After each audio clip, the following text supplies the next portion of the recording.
ইরানের বিরুদ্ধে সম্ভাব্য বড় ধরনের স্থল অভিযান চালানোর নির্দেশ ঘিরে যুক্তরাষ্ট্রে অস্বাভাবিক উত্তেজনা তৈরি হয়েছে। প্রেসিডেন্ট ডোনাল্ড ট্রাম্পের নির্দেশ মানতে অনীহা দেখানোয় সামরিক নেতৃত্বের সঙ্গে হোয়াইট হাউসের দ্বন্দ্ব প্রকাশ্যে এসেছে।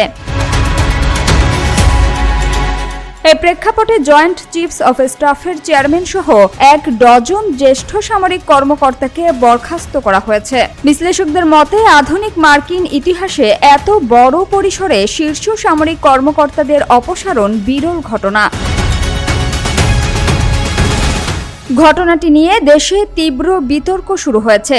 কেউ এটিকে অবৈধ নির্দেশ মানতে অস্বীকৃতি জানিয়ে সামরিক নেতৃত্বের আইনি অবস্থান হিসেবে দেখছেন, আবার অনেকে বলছেন এটি বেসামরিক কর্তৃত্বের প্রতি সেনাবাহিনীর অবাধ্যতার ইঙ্গিত।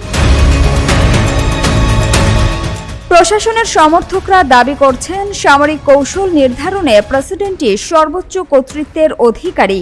অন্যদিকে বিরোধীরা সতর্ক করছেন অভিজ্ঞ জেনারেলদের সরিয়ে রাজনৈতিক অনুগতদের বসালে মধ্যপ্রাচ্যের পরিস্থিতি আরও অস্থির হয়ে উঠতে পারে।